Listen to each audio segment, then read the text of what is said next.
WLFE Digital Broadcast Network is on TV. You can watch all of our shows on WLFE-DB.com. Check out our channels. Paranormal View for all of your paranormal type shows. LGBTQ Friends for all of our LGBTQ shows. Variety Unlimited for all other shows. It runs 24/7 right on WLFE-DB.com. You'll even catch the lives, all in one place. Never miss an episode, past or future. WLFE-DB.com, where our shows are your shows. Search for your favorite shows like Where's My Sage, Inside the Drag Closet, Across the Pond, Everything Yet Nothing, Paratalk Radio, Step into the Paranormal, The Creepy Parlor, Just Cindy, and more. Now you won't miss an episode. Remember, follow Facebook Live and YouTube Live. Make sure you subscribe and follow your favorite WLFE-DB radio shows. You can find our shows where you listen to your favorite podcasts, like Spotify, Amazon Music, iHeartRadio, and more. WLFE-DB Radio is looking for podcasts to join our family. You don't have to fit any strict genre. We're a plethora of shows. If you're looking to jump on a growing network, then contact us at WLFEDBradio@gmail.com. Wow, Amazon Music just got a whole lot better. Your favorite shows from WLFE-DB Radio can now be found there. Yes, we are on Amazon Music, found under podcasts. Download the app, find podcasts, and search all of your favorite shows. Shows like Where's My Sage, Across the Pond, Everything Yet Nothing, Skeptical Help Bar, The Creepy Parlor, Just Cindy, and much more. Now you don't have to miss an episode ever. Amazon Music is WLFE-DB radified. Oh yeah, life just got sweeter now that WLFE-DB has merchandise. Show your support by purchasing your t-shirts for WLFE, Paratalk Radio, Inside the Drag Closet, and more. But it doesn't stop there. T-shirts, coffee mugs, tanks, buttons, cloth bags, and more. Go to WLFE-DB.com. On the top bar, click on the merchandise tab and bam, there you go. You got merch. Support the shows. WLFE-DB.com. Welcome to Rainbow Soul, part of the WLFE-DB network. An explorative discussion about spirituality beyond mainstream religions. Hollis Taylor, author, psychic, astrologer, and alchemical mage, brings their non-binary perspective together with fellow drag king and trans man Lacrosse Ortiz, a Jewish Taino with spiritual background of exploration that has led him to an atheist perspective.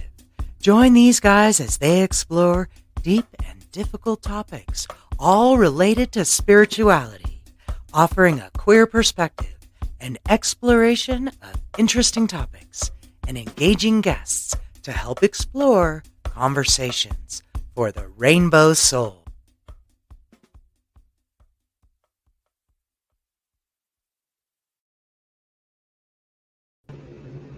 Hello. Hey. Hi.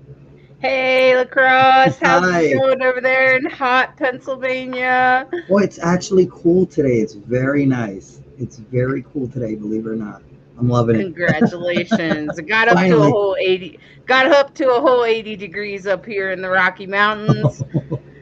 But you know, still a nice breeze blowing and it's beautiful up in the mountains. And I've been so surprised at all the wildflowers. You would not believe it. Even on complete rock walls, there are flowers growing out of the rocks. And You're you're gonna have just to like, take pictures and send them to me. I will. All right, man. Anyway, I am Hollis Taylor. I am a psychic. I'm a witch. I'm an astrologer.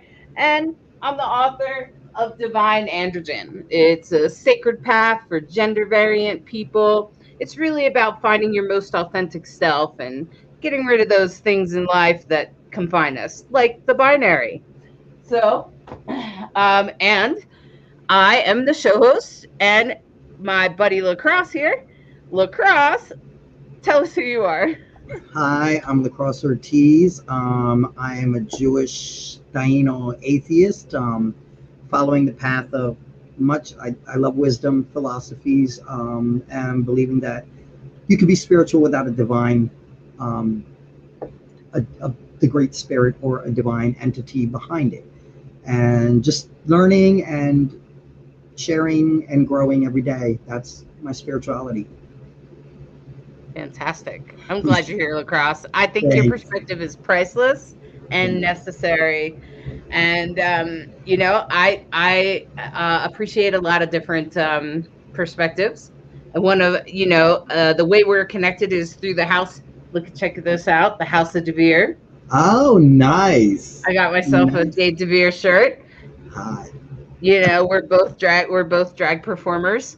And, and I think there's magic in that. And I think we've connected in that way. And, there's a lot of magic in a lot of different ways. And for me, that's what works for me is magic, and especially the earth, things that have to do with the earth. And so I live up here in the Rocky Mountains, which up here in this mountain anyway is pretty much covered in quartz.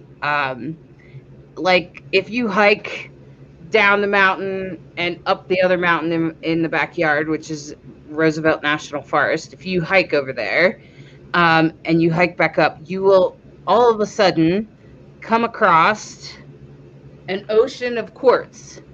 And you're like, what? And it just appears out of nowhere. It's in the middle of the forest. Nobody put it there. Well, I guess the divine did, maybe, if you see it that way, or Mother Earth just kind of vomited a bunch of quartz there. Maybe our guest could tell us how he got there. I don't know, but I'm gonna say that was a pretty magnificent spot and a validation. Now, I don't know if you've ever come across a place like that, Lacrosse. Maybe you've experienced another place or had an experience with crystals or stones or gemstones that have sort of like energetically sort of moved you. That was my energetic sort of boom, boom, knock on the door. Like I was like, whoa. Oh, yeah. And all those quartz, just the whole spot. We had our lunch there, and the whole spot was energetically, like, it felt like it was amplified would be the best word for it. Yeah, because that's what quartz does. See, you're into this stuff. I'm not. I haven't been as connected into it. So tell us about your connection to stones, mine. I mean, I don't know a lot. But there are some that have actually worked. Like I went to a cavern actually here in Pennsylvania, and when the reflection of the sun would come, you could see. I don't really know what the stone was, but just like the glimmering and I don't really know what the stone was. I myself am a jet person. I prefer jet, tiger's eye, amethyst quartz, rose quartz. Like I like those because like rose quartz is just for love, kind of keep me focused and want to know, just be more loving. Jet repels lots of negative energy. And honestly, I don't just need it for outside sources. Sometimes I need it for myself, because I will struggle with negativity in my own head. And I used to walk around with a quartz in my pocket. I mean, not a quartz, a jet in my pocket, and just rub it and rub it and rub it and rub it, And then, of course, amethyst for healing, things like that. So I love stones. I think they're beautiful. I used to have a massive collection, but sadly not anymore. So I got to kind of work that back up again. But yeah, no, I've been drawn to stones because I believe it doesn't matter. Everything in nature, Mother Earth, all that has energy. It has a purpose. Whether it's herbs or stones, it all has a purpose. And whether it's science, you believe in science, in my case, or, whether it's spiritual, whatever, they all have some type of energy to them. So, yeah. Totally, yeah, I totally vibe with this, and I can see this as a pretty popular subject because a lot of people are watching. I believe this is your friend. Yeah, Hi, ini beautiful Paco. people. And Genevieve from WLFE. Oh, hi, Welcome, Genevieve. Genevieve. I'm so glad you're here. And um, somebody said Jade is my honey bunny. She's my the honey best. bunny too. Yeah. She's the greatest. She's a really awesome drag queen for sure. If you haven't seen Jade, she's on a different show called Inside the Drag Closet. Excellent show. So I have found that stones, rocks, gemstones, things like that, they just kind of pop into my life, and I don't always even know what they are. Like like this. My partner gave it to me. And you might like it, Lacrosse. It's very black, and but it has like this brown, silvery center. Oh yeah, that's beautiful. I think it's a gate. I looked it up. I'm not really sure. And but to me, it feels very, very protective, and I keep it around my neck, and it helps me feel held and loved. And this sits next to my desk. Again, I have no idea what this is. Is that a jade? I suppose my friend like gave jade. it to me. Oh. That's beautiful. She gave it to me to help me keep my mind clear. That's what she told me. I don't know.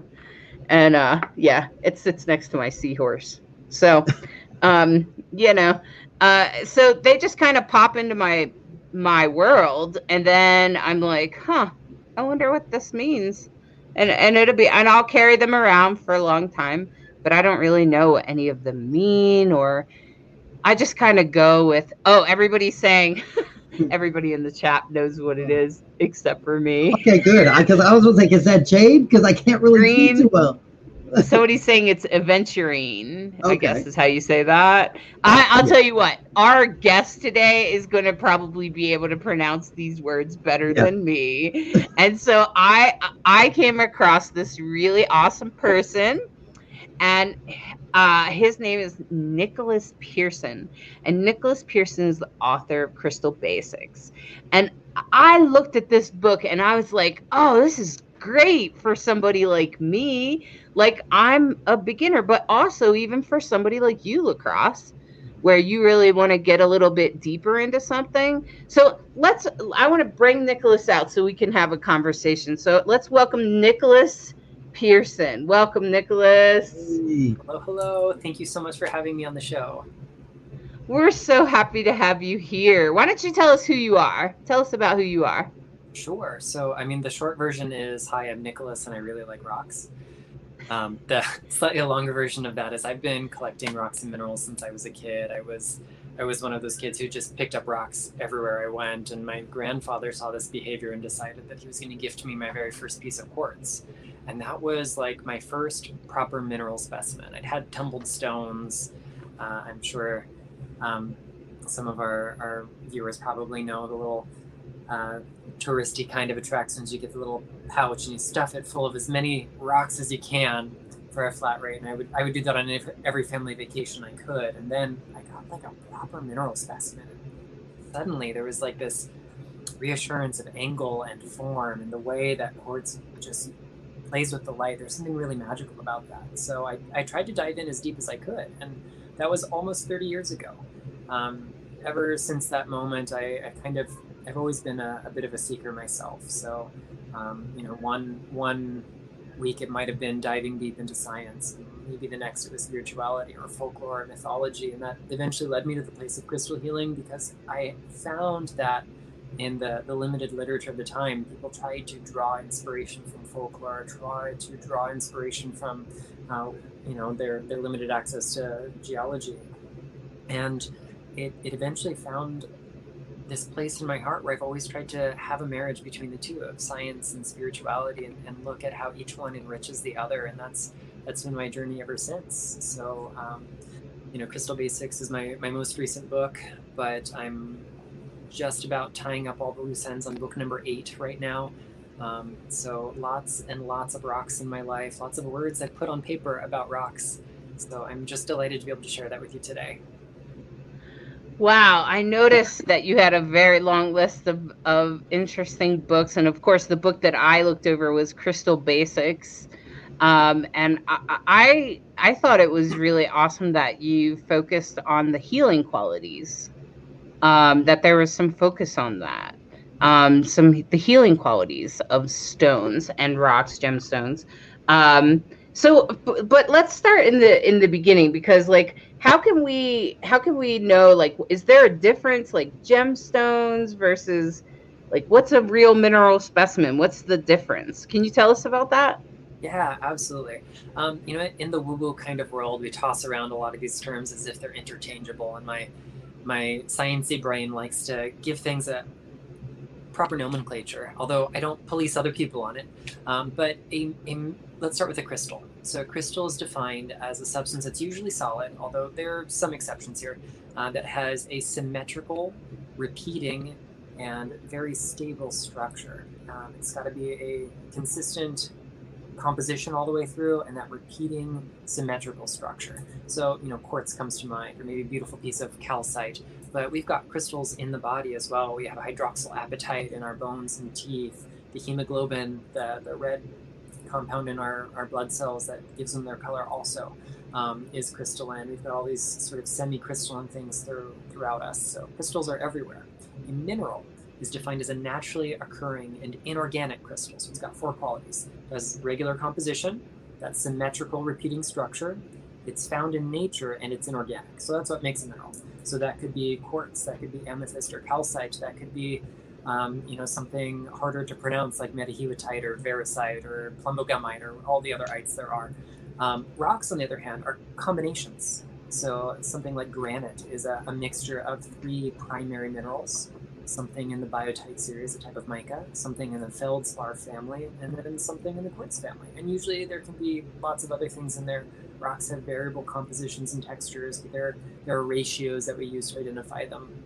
Even some common stones we use in the crystal healing world are properly rocks rather than minerals, because they're mixtures. Like lapis lazuli is a really good example of a metamorphic rock. It's made out of blue lazurite and white calcite and golden flecks of pyrite, but you know, a specimen that you can only see three things with your naked eye might have as many as a dozen, maybe 20 or so accessory minerals that are just in there that you can only see under, you know, specialized magnification and special lighting.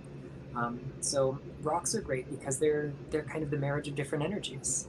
And then we get terms like stone. Stone is pretty nebulous. It's a hard thing made by Mother Earth. Usually geologists only use the word stone if something's been shaped by human hands. Anthropologists, if it's a hard, durable thing, whether it's rock, mineral, mineraloid, they might call it a stone. Finally, we end up with gemstone. That's any of the above that is used for ornamental purposes. So that could be a beautiful polished piece of amber, which is not really a mineral because it's organic, or you know, something like a lab-created sapphire, which technically isn't a mineral either because it was grown in a lab, or something like opal, which has no crystal structure, so it's also not a mineral. We still call them gems. So that's what all those things mean. Whoa. And you know what my brain does? My brain goes, wait a minute. People can grow rocks in a lab? For sure. Okay, I thought that they only came from Mother Earth, like, you know, this quartz mountain that I live on, or, you know, or that you would mine them somewhere. I had no idea that they grew them in a lab. So, like, I mean, how do they, I guess it's over hundreds of years is how rocks form, right? It's the hardened earth with different minerals in it, right?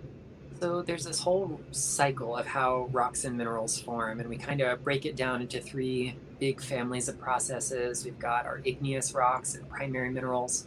They are the result of molten rock cooling. So it might be the byproduct of that. Like most quartz is from a hydrothermal process. It's superheated, pressurized fluids rich in silica that escape from that molten rock.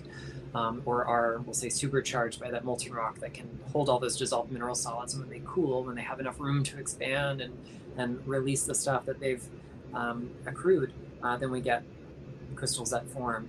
Other things are formed by sedimentary or secondary processes. So these are other forms of rocks that have been weathered, broken down, either by physical, mechanical weathering or by chemical erosion.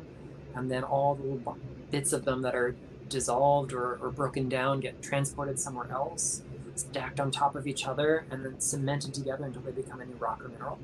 And then finally we have metamorphic or tertiary rocks and minerals. And these are changed by heat or pressure, or usually a combination of the two. So like the Rocky Mountains where you live, this is a great example of orogenesis, the process of making mountains, where you've got tectonic plates that come together, and where those giant masses of rock meet, some of it's thrust up into the sky and some of it's kind of curving down and thrust under the other plate. And those places where they meet and collide, they get to exchange ingredients, and new rocks and minerals are born out of that. Wow. And it's hard, like out here in Rocky Mountains, they talk about the dinosaurs and all of that kind of stuff. So my brain starts to explode on the time zone of these things. You know, like I'm like, whoa, time warp. And, you know, and of course, that makes it really interesting. Chanel has a great question for you, Nicholas. Do you dig your own stones and rocks? You know, I've done it a couple of times. It is not my greatest joy in life. Dirt under my fingernails is not my favorite experience in the world. The last year I've spent a lot more time in the garden than I ever have in my life, and I'm getting comfortable with not being so prissy, we'll say. But you know, nothing beats a really well prepared mineral specimen. Like if I go to a paid dig site and I'm digging through red clay in Arkansas, the chances of me finding something really spectacular and pristine straight out of the earth are pretty nil. Whatever I get is going to have to be prepared with oxalic acid and all sorts of other things to make it beautiful. Or I can walk into a rock and mineral store and buy one. So I'm that person. That's my Capricorn. Just let's go possess the thing. I like the materiality of it. There are plenty of problems with that, which I will openly discuss. But I would love to go to a proper working mine and study the history of it and study the mechanics of it, but it's not my great joy to say. Well, I think Chanel sells them too.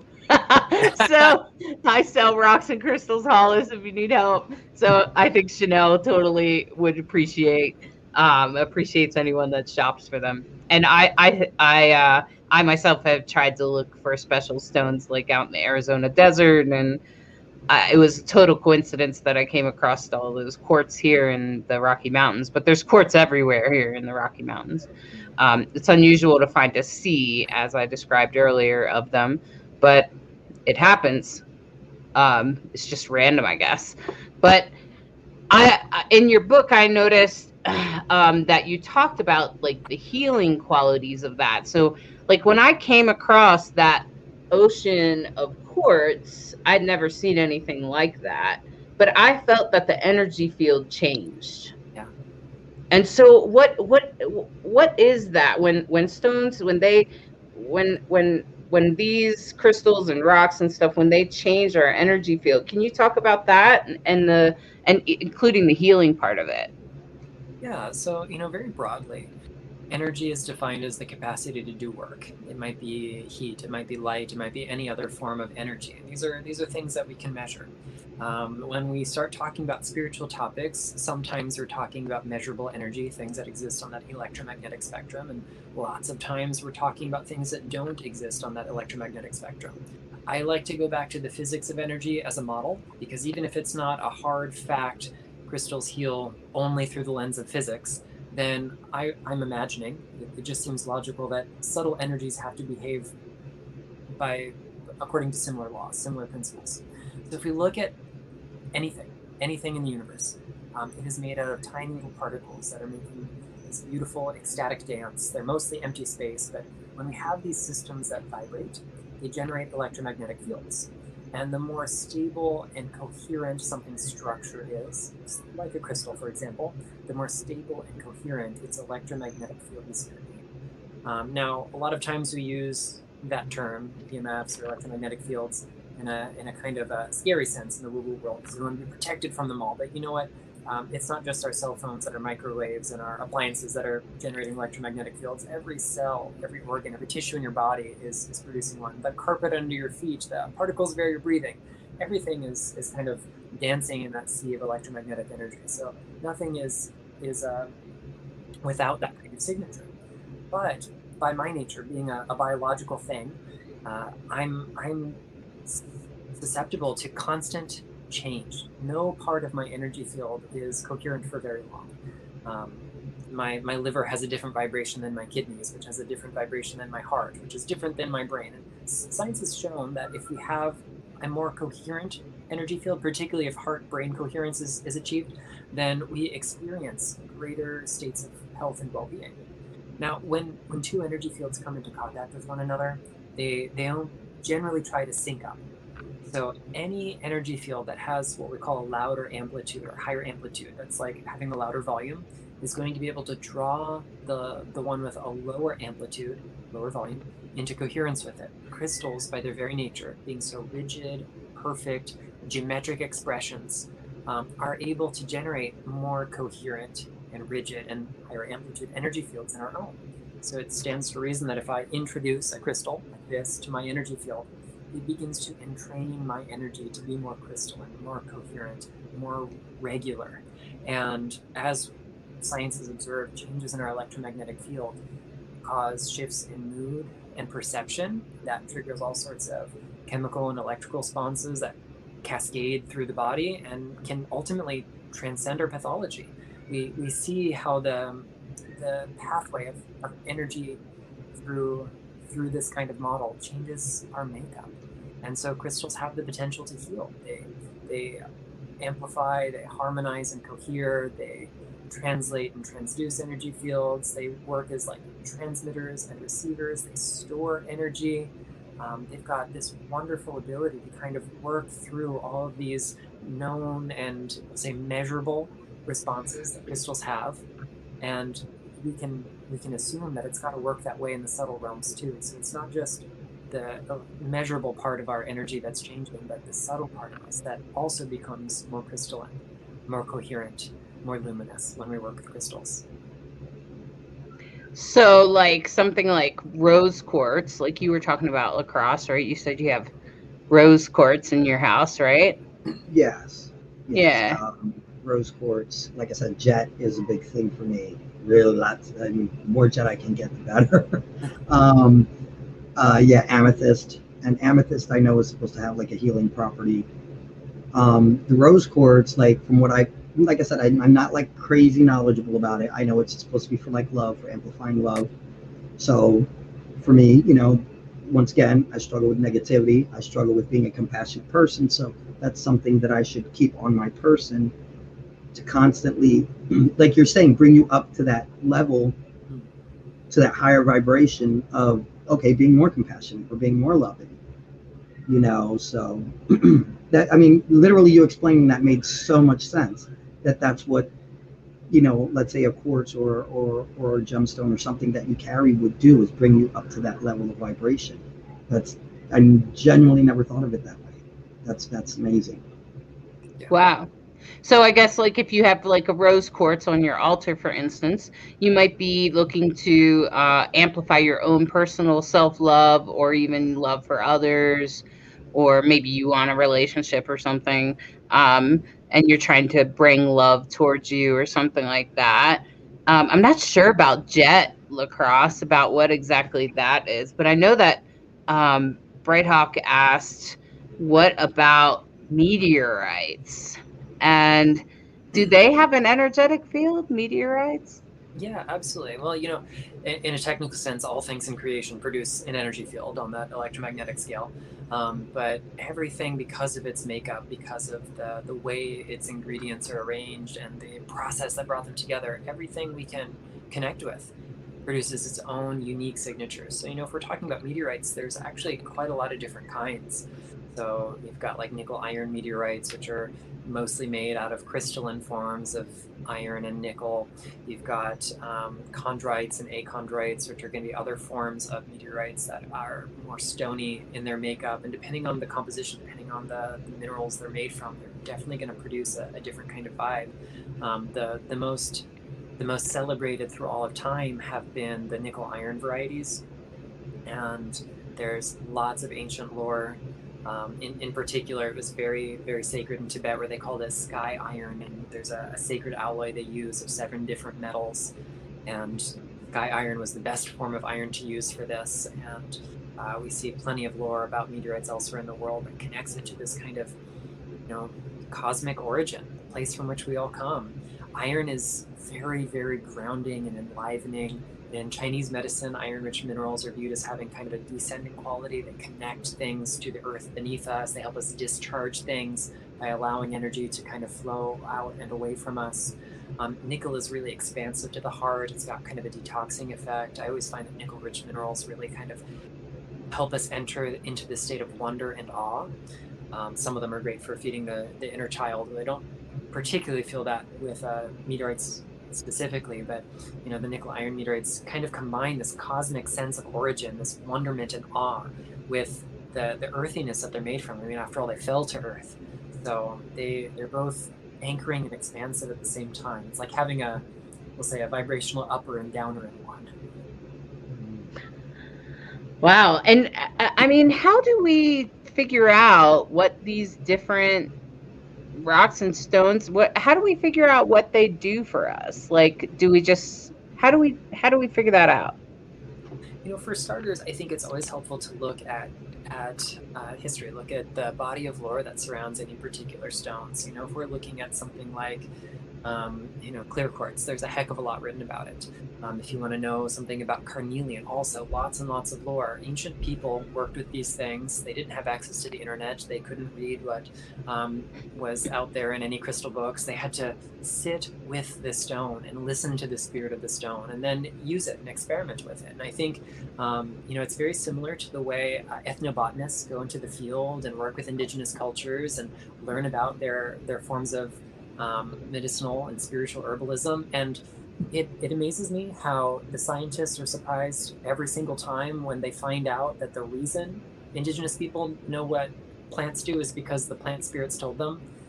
It's like every time they're waiting for someone to just say, oh, it was trial and error. Like they're waiting to find out that like Uncle Jim had too much of this plant and he's not with us anymore. But it's always, well, the plant spirit told us. It gave us what it's for, how much to use, under what circumstances to use, when to combine it with other things.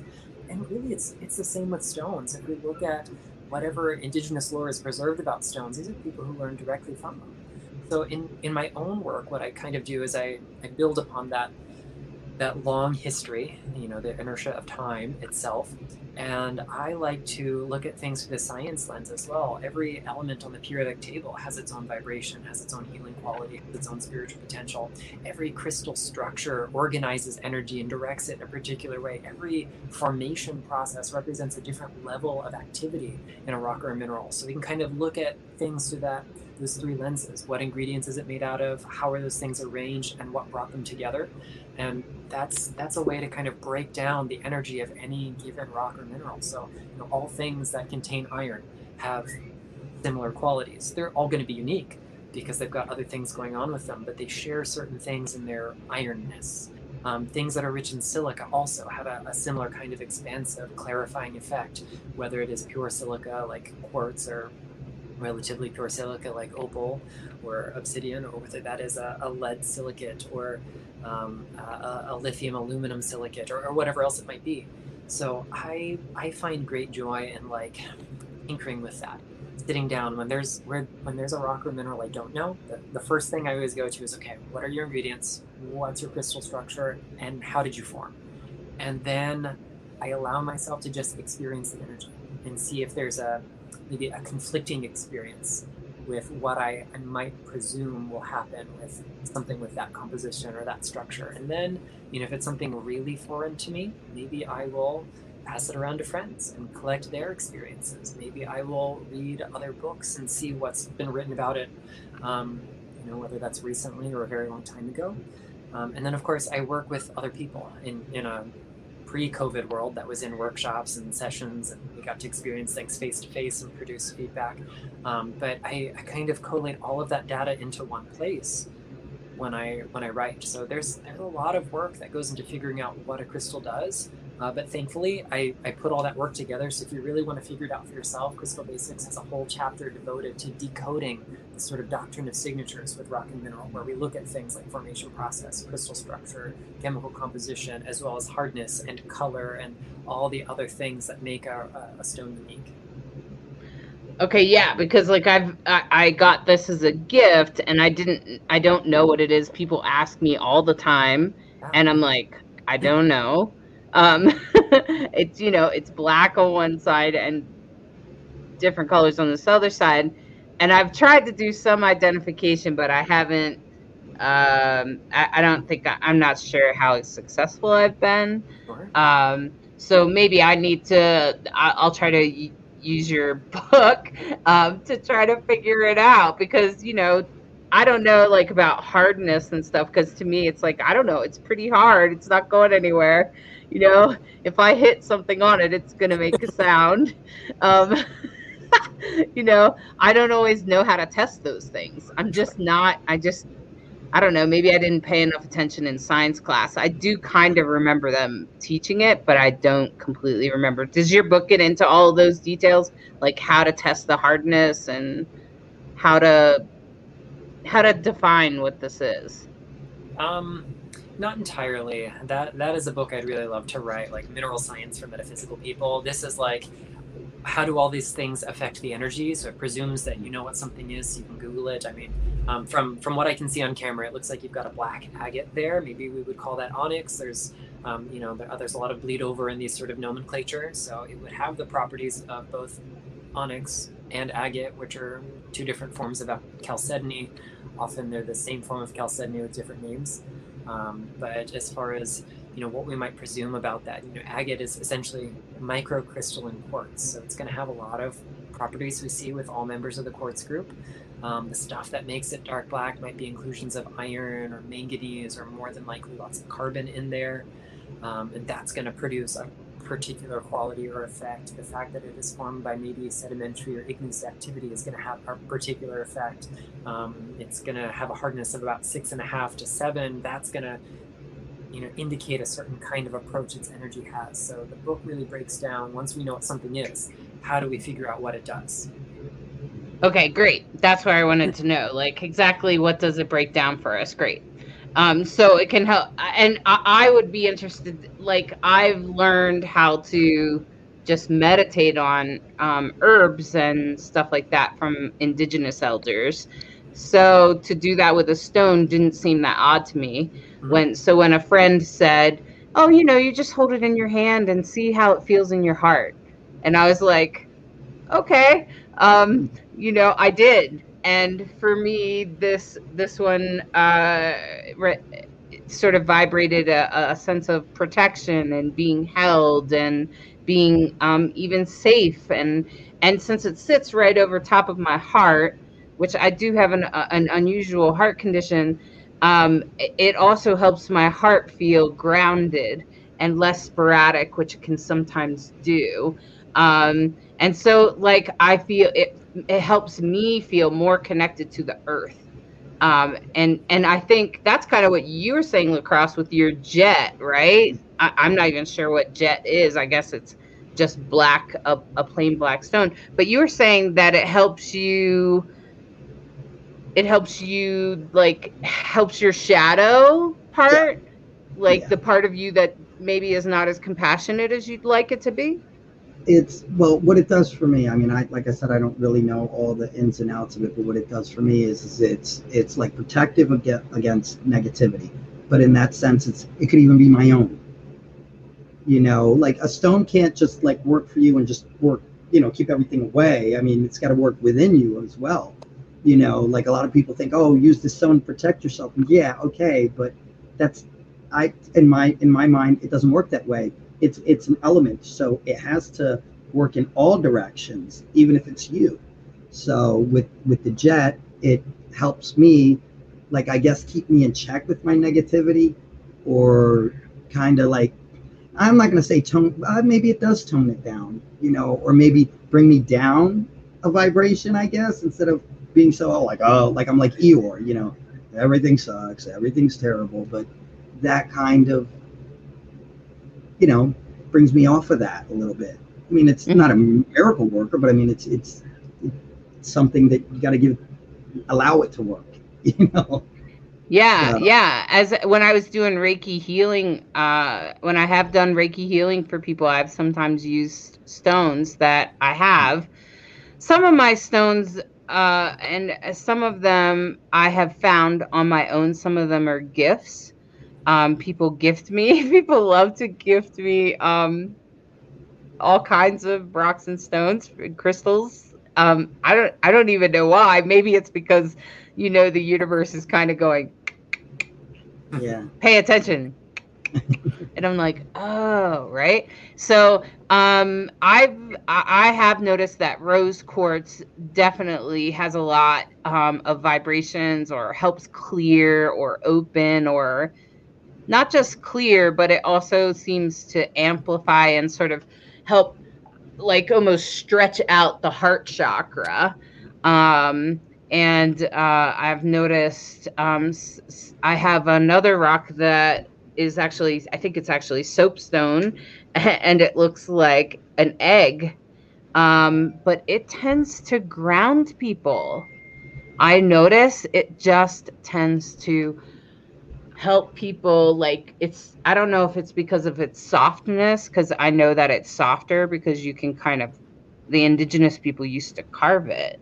And like, so in my experience, I just used them as I vibrated with them, because I didn't have a book or whatever to look it up. And I think that that's really what Nicholas's book is really good for, where you could quickly reference, if you know what it is, to help you get into the vibration, or at least help you begin to connect with it.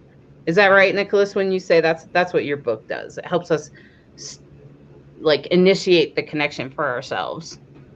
Yeah, I mean, there's a lot packed between those covers. If you're looking for hands-on stuff, it's got exercises, it's got guides for how to cleanse and clear and meditate with your crystals to meet the guardian consciousness of it. So it's definitely more than the kind of technical side of how and why crystals work. Got a reference of 200 stones in there, so it does give you an A to Z guide of 200 of the more popular stones that you'll find. Then a cross-reference in the back by property, so there's an appendix of just all of the healing qualities you might be looking for out of those 200 stones. If you need a stone for sadness, you look at all the ones listed, and then you can kind of read about their properties more individually if you like. But I really wrote it to be kind of an all-in-one guide. I've been doing this a long time. I've worked in the metaphysical retail sphere for a long while. I did trade shows in the body, mind, spirit kind of world even before that. So this is born out of a lot of experience seeing what the market had and what it didn't.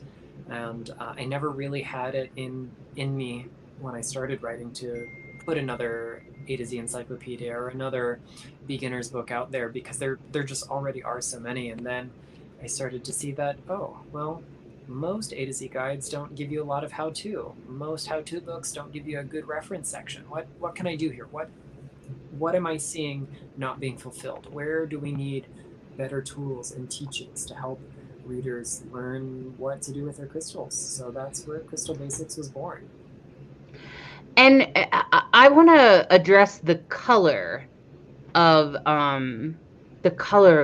stones, because definitely it seems to me like the color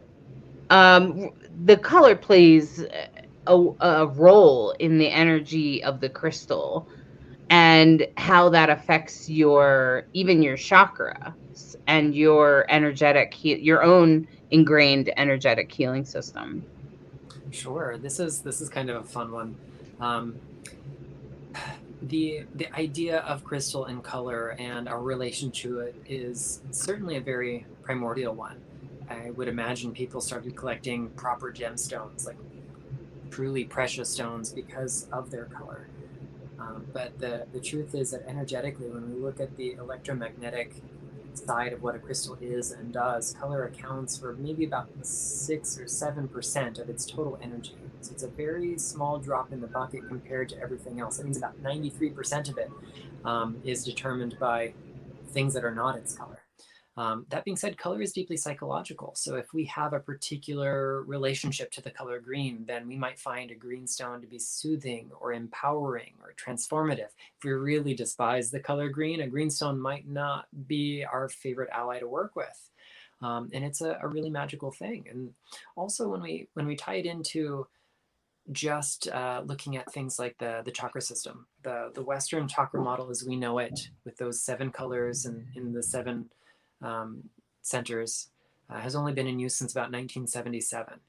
If we look at the earliest translations from Vedic texts, from Sanskrit texts into English in like the 18th and 19th century, we see different numbers of centers. They have different colors. They're not always in exactly the same places as we tend to see them today. And it's because all of these are maps, and every map has its own projections or its distortions. You know, you look at a two-dimensional map of the Earth, which is spherical. Things are not perfect. And it's kind of that way when we work with the human energy field as well. So we can't confuse the map for the territory.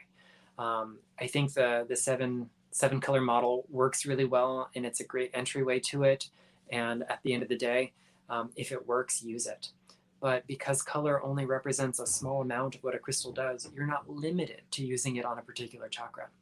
You're not required to only place citrine on the solar plexus because it is yellow. You can place citrine any place where you feel like citrine energy supports your well-being. That might mean, because one of its primary jobs is to unwind tension, you could place it on the very top of the head and visualize its energy kind of moving through the entire spinal column, unwinding the tension that we hold there, lengthening and elongating the spine. That's a really great job that citrine can do, but not if we limit it by its color. So color is helpful, but it's only one piece of the puzzle. Wow. Wow, that's fascinating. Yeah, I used to think that color was super important, but then someone told me, no, don't always go with that. Like, just sit with it and see how it feels. Because I was doing Reiki healing and using stones to, line up with people's chakras. And I thought what Brighthawk asked is a good question. How about birthstones? Can you talk about that? And are certain stones reliably associated with astrology signs? This is a really popular topic, especially lately. I'm seeing a lot more buzz on social media about this and a lot more interest in people trying to get their birthstone. Imagine if you were in ancient Rome, your birthstones would probably look a little bit different than if you were in, modern day New York, because you have access to different materials. If we look historically at the cultures who've attributed any sort of planetary or astrological correspondences to crystals, there is no master list where everyone agrees that this particular stone only is associated with one planet or one sign. And that's because different cultures had to work with the tools that they had. At the end of the day, I think that it's okay to remember that things are malleable. And the modern day lists that we see that are used by things like the Gemological Institute of the Americas or any of the other trade associations that sell gemstones or work on gemstone education, those lists are mostly rooted in a text that was published in Polish in the 1940s. And this was one of the first texts to ascribe gemstones to particular months rather than just signs. And so that's where that modern tradition comes from. Not super old, although it's certainly predicated on something that is really, really positively ancient. The other thing about modern gemstone lists that are associated with the astrological signs and the birth months is that the ones that are curated by those trade associations have been carefully chosen to ensure that there are stones in every price point. There are high-end stones, there are middle-tier stones, and there are, we'll say, more economical stones associated with every month of the year, so they can ensure that no matter what, they're selling colored gemstones all 12 months of the year. And so they're not always chosen for their vibrational purposes. Now, if we're reading a metaphysical book and they give those kinds of associations, let's say it's a stone that was never used in ancient times, something like charoite, which was fairly recently discovered, or sugilite, which also is fairly recently discovered, then we have to go on what someone's personal experience with that stone was, because there's no ancient literature that tells us what kunzite was used for, because it was found a little over 100 years ago, which isn't really ancient. So always kind of bear that in mind, and just remember that if you have a different association, that's not necessarily wrong, and that what you see in the jewelry store, you walk up into Zales and you're at the counter and they're trying to tell you that September's birthstone is sapphire. there are lots of other options too, because every culture has had different stones they've associated with it. And really, you have hundreds of options for every sign.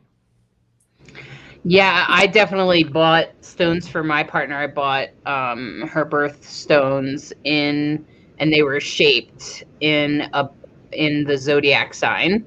Oh, So beautiful. they're earrings, and they were also shaped in the Sagittarius sign. I thought it was a great gift, and as I held the stone in my hand, I ordered them online. So as I held them in my hand, I was like, well, it does kind of feel, and I don't know if it's because the way they were aligned on the piece of jewelry or if it's the stone itself, but it did kind of feel Sagittarius to me. It also felt kind of like to bring that sort of freedom energy of the Sagittarius. And also, I felt like it also would help hone that freedom energy of the Sagittarius. It would also help hone that Sagittarius energy in a more universally aligned way, since she is also into astrology. So I just thought, that's how it felt to me. And I haven't checked back in with her, but now I want to. Now I would be like, so how do they feel to you when you wear them, and have you noticed? And just out of curiosity, like I'm sure you across, you go into a place and they'll try to sell you all kinds of interesting stones, man.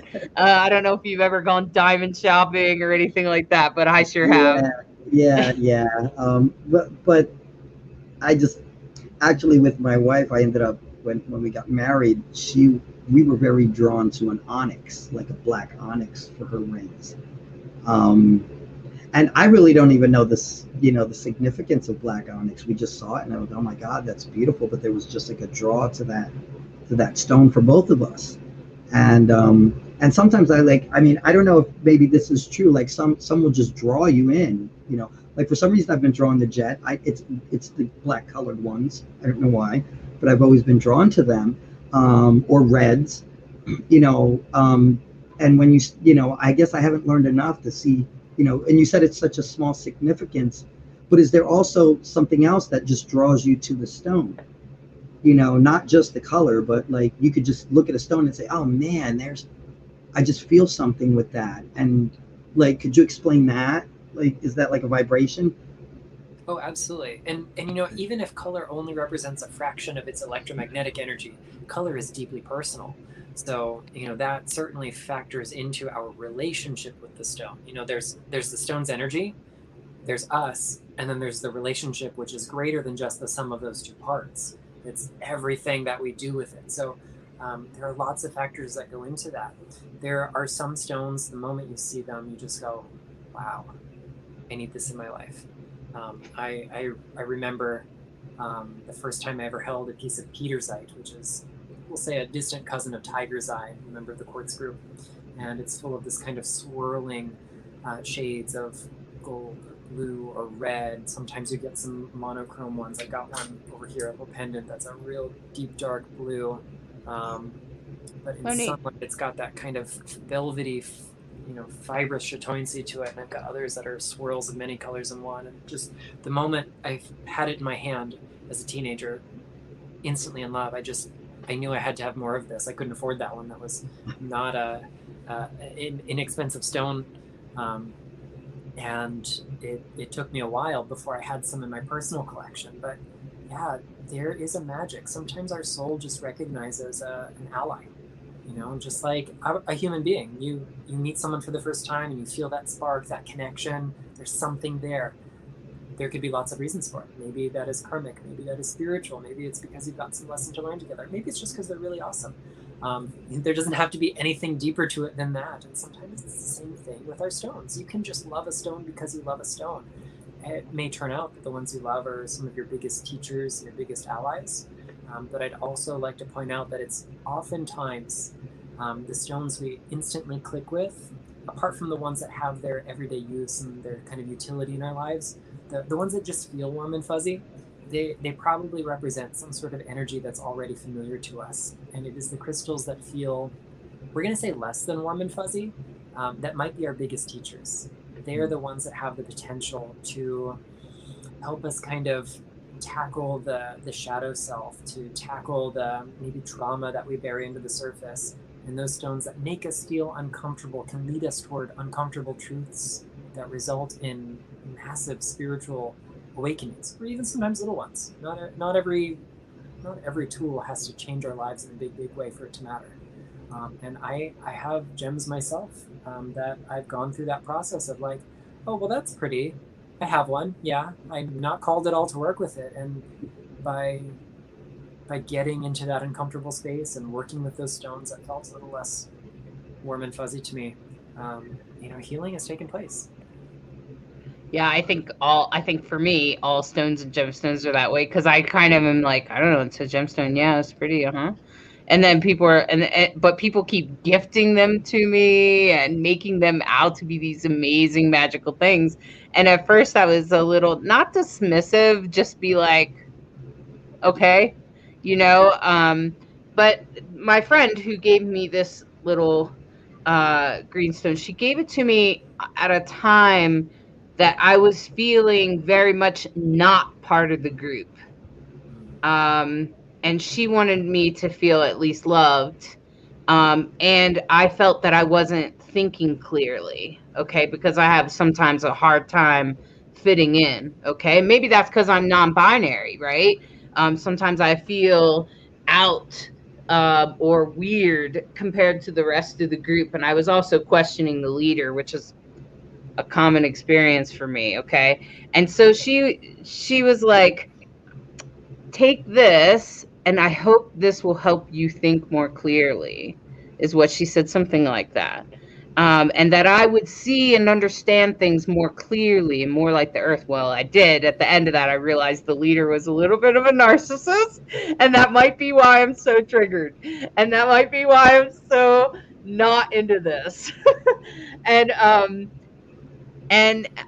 But I didn't have any information. I was isolated. There was no Google when she gave this to me, okay? There was no internet connection. I couldn't look it up. I had no idea what it was. She just implied that it would help me think more clearly. And I put it in my pocket, and when I would get anxious from this leader, this narcissistic leader, I would begin rubbing it, and I would start to tap into my and that's not me. Like, I'm not normally that way, but I was so desperate in the moment that it felt like, well, I have this thing in my pocket, right? And so I just started rubbing it, and the next thing I know, my mental health training started coming in. The reason you're being triggered is, what you're seeing is, what you're witnessing is. And immediately I started to become aware. So I just want to say that kind of happened to me, what you said, which is, at first I'm like, okay, right? But then after some time of, just because I was in a desperate place, right? I couldn't Google anything. I didn't have access to any healing things. I was surrounded by a group of people that were under this man's control. And I couldn't do anything but rub that stone. And I did become more clear on it. So that's exactly what happened. And it did feel familiar to me, though. It did feel comfortable because it was green, and green is my favorite color. So,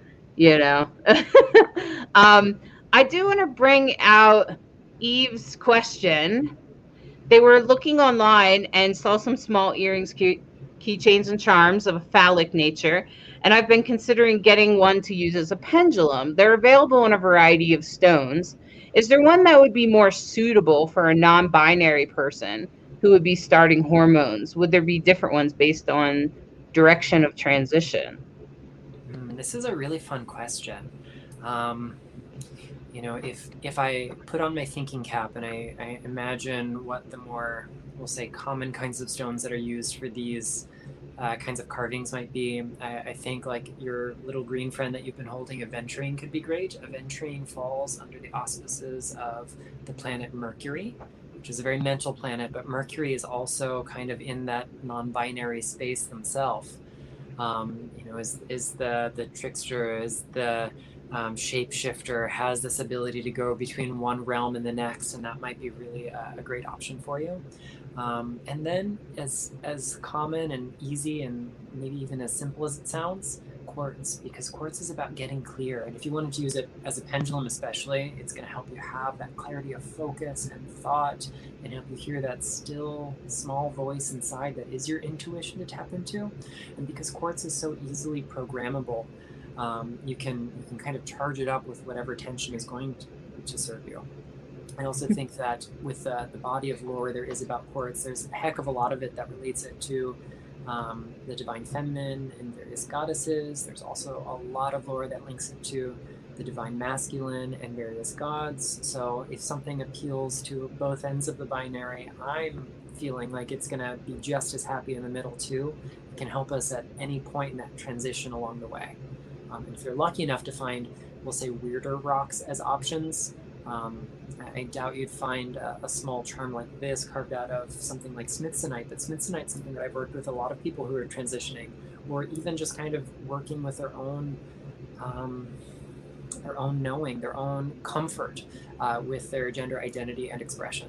So that could be a great option for you. Even just having a little tumbled or raw piece of smithsonite to hold in meditation, if you can't find one in one of these charms, could be really helpful. I had a mentor many moons ago in the world of crystal healing who felt that the blue-green varieties of smithsonite were really good for getting comfortable in the language of her era as a male, and the pink ones for getting comfortable as a female. But I think we could maybe move away from the harsh parameters there and go towards masculinity and maleness and femininity and femaleness, and recognize that your body doesn't have to be the only thing that reflects those energies. And then if you really want, I love working with lavender and purple varieties for in between, for that androgyny, for that non-binary and gender queerness. And if you want something that's just totally outside of this, you can find yellow smithsonite. I have a little teeny piece hiding in a box somewhere nearby, just off camera. That is from Ireland, actually, and that is, for me, like just the agender. It doesn't go into that space at all. So, just a strange and unusual mineral for a very special kind of question. So, thank you so much for asking me. I think that was awesome. Like, I was like not even sure if you would be able to answer that, because I was like, I never thought about gender or any of that with stones. I don't know. It just never occurred to me. So that's interesting. Yeah, because even as a non-binary person, I don't always. Sometimes I see femininity and masculinity, but I definitely understand that Mercury is the representation of both in the world. And that really vibrates with me. In fact, I prefer if people, I feel like you misgender Mercury if you use she or he. I'm like, no, it's they. And anyway, we are going to take a break. We're going to take a quick commercial break. And if you have a dream for lacrosse, please type it in the chat. And when we come back, we will be doing that. And we'll come back with Nicholas and we'll continue our amazing conversation about crystals. And I look forward to seeing you all soon. Okay. So let's take a quick break.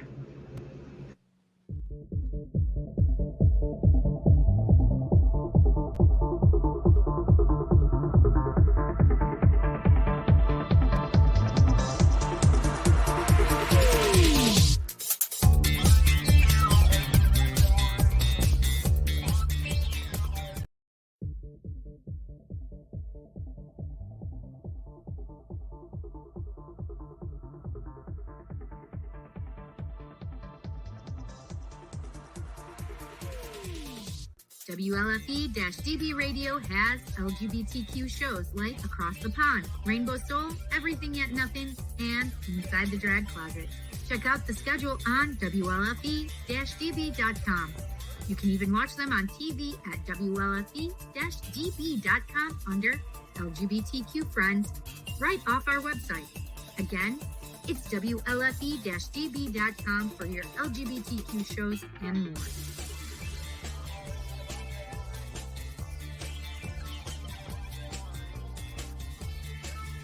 WLFD-DB.com, where talk radio is a whole lot better. Our shows are your shows, and that there makes for a great talk radio.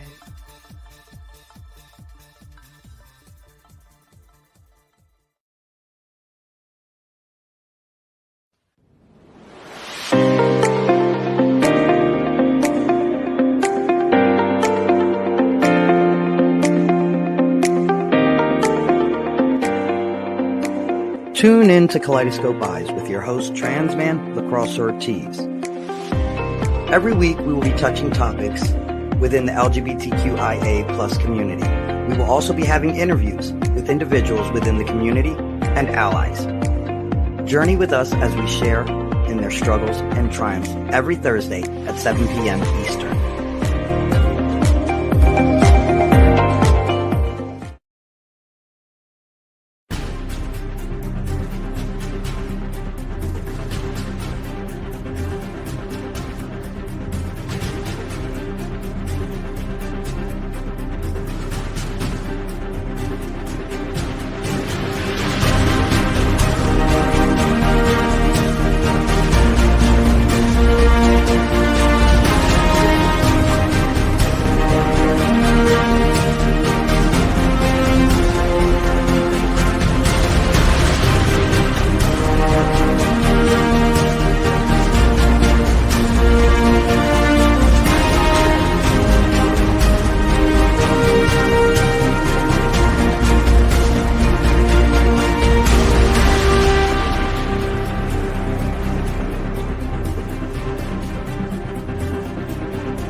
Welcome back. Welcome back, everyone. Hey, Lacrosse. I was watching the chat. I was like, is anyone going to post a dream? Because I have a weird one, but it's okay. I've had my dreams interpreted. I think I know what it's about.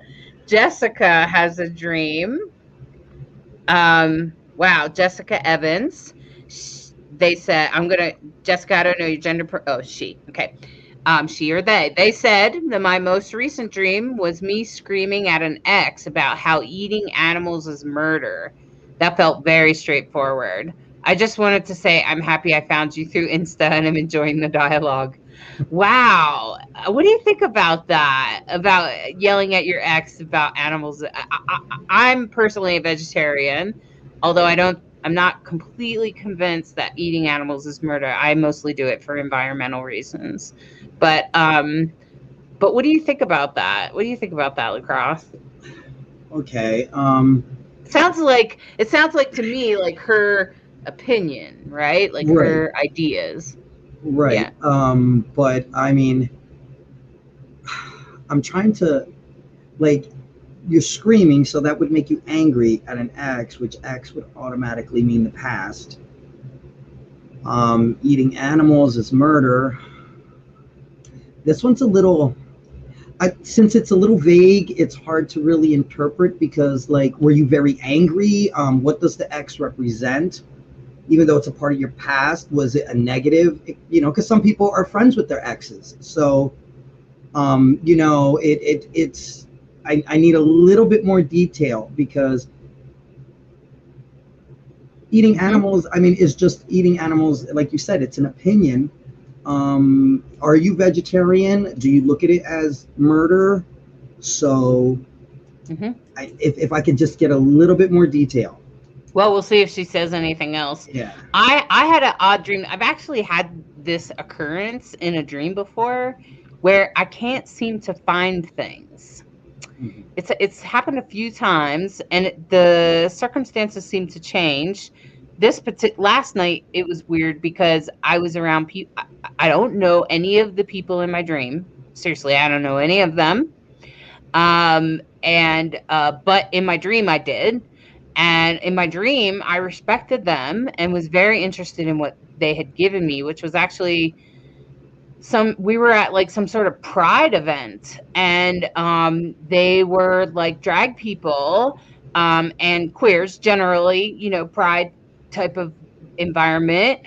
So I felt like they were definitely part of my vibration or whatever, but they had given me particular things to like present or talk about or to engage with somehow. And I don't even remember what the things were, but I spent all night looking for them in this woman's car that I don't know. But it's not unusual for me to dream about not being able to find stuff. Like I'll dream all these other weird circumstances, but then I can't find anything. And the only thing I really remember is that I can't find stuff. Now, my house is not, I'm not perfect, but I'm not that disorganized. I'm really not. Right. I think usually that is just, that's an inner thing. That's like your journey. And it's literally because when we walk on our journey, we're always pulling from different resources, and sometimes maybe there's a resource and, we stack it in our brain, we put it in our brain. Like I didn't even remember about jet till today.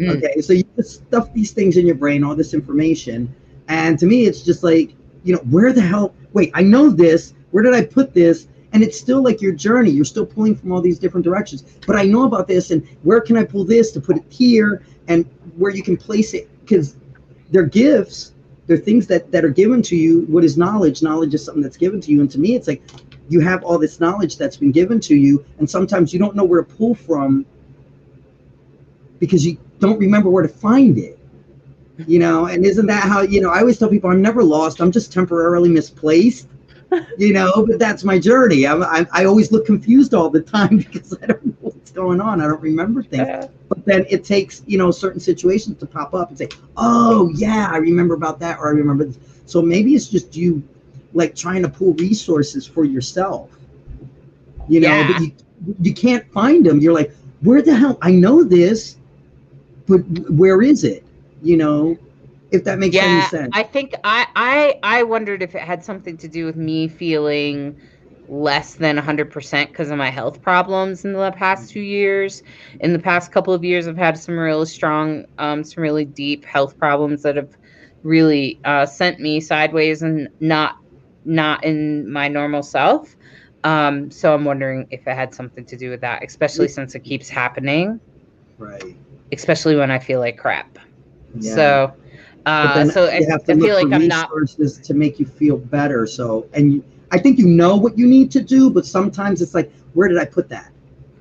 And sometimes it's really hard when your adrenals are completely crashed. You don't have the energy to get whatever it is you need. Absolutely. Like for me, I should be writing and I should be playing more video games, because that's what's fun for me. Right. But I don't have the energy to all the time. So, hey, look at this. Back at Jessica, they said I'm veggie for environmental reasons as well, which just means that I'm not sure if you're familiar with lacrosse, but essentially the belief is that our environment is ruined, is hurt by farming meat the way that we do right now. That there are probably better ways to do it, but we're not doing it. So we kind of, as a result, we kind of boycott meat as a result. Okay. And so there's a whole bunch of people that do this. I'm not the only one. Obviously, Jessica's not the only one. Hundreds of thousands of people do this. And what they said was they ate lamb in front of me very often, and I felt that this dream was me still reeling from that. No, we aren't friends, and it's been over a year. Oh, okay. So in the past, like in real life, they ate lamb in front of them. It doesn't bother me when other people eat meat for me, but it does. Some vegetarians are bothered by it, and the smell can make you a little ill. No, we aren't friends, and it's been over a year, so I was surprised to see them pop into my dream space. Okay, so then it's definitely a negative. That's Yeah, it definitely sounds a negative. Murder, it could, whether you're killing the environment, whether you're killing animals, whether you're killing any type of destruction, could be seen like a murder.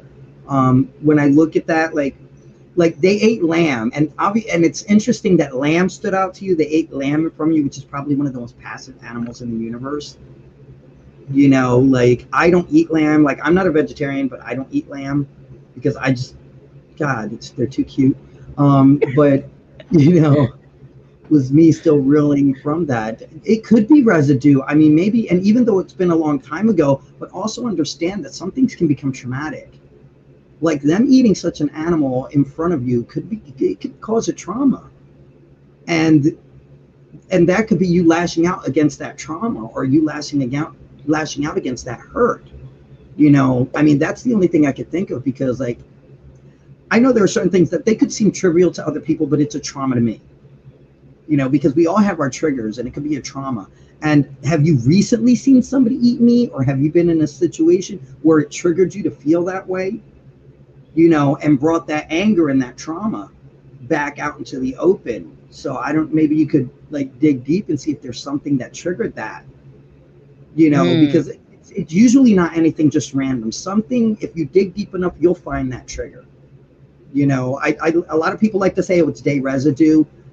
Even day residue has some type of trigger in it. So, I mean, something might have triggered for you to feel that anger, that trauma, and maybe that's your mind telling you, we got to work through this anger.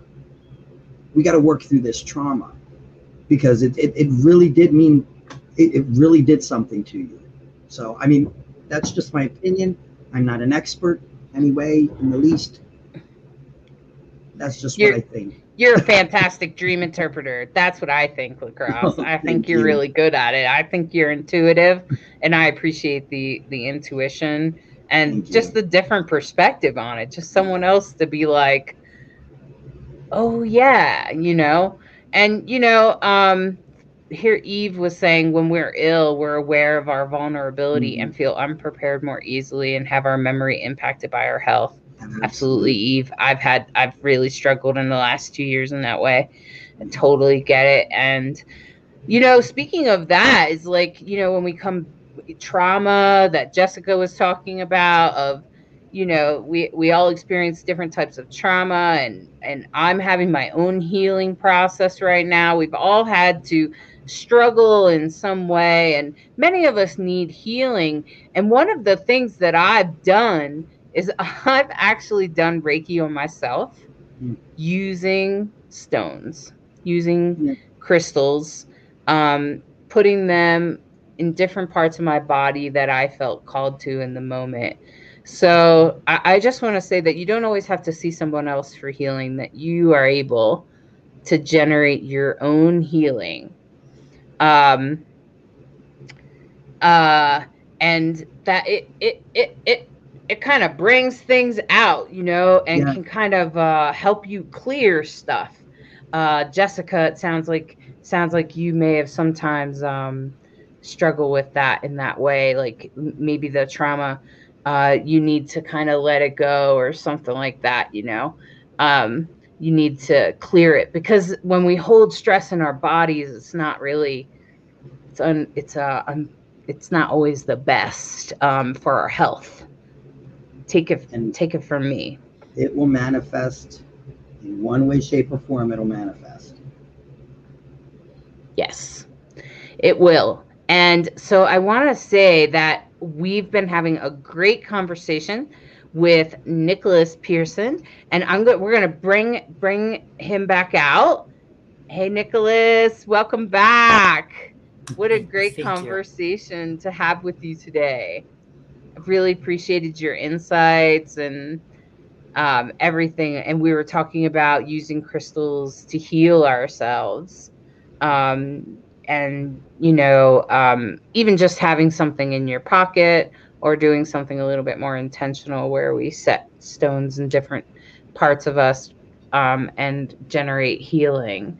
When we do that, though, some of those crystals feel like they kind of help us take things out of us or whatever. And even when I've used them on others, especially I've done some healing on some people that were really in extreme situations. And I felt it necessary to cleanse the stones. I felt that it was almost necessary. How do you feel about that, Nicholas? Like cleansing stones, and does that need to be done? Oh yeah, big time. There are different schools of thought about this that I've seen over the course of my life with rocks, we'll say. There is a persistent belief, especially in the internet era, that there are certain stones that might never need to be cleansed or cleared. Selenite is one that's tossed around a lot for that.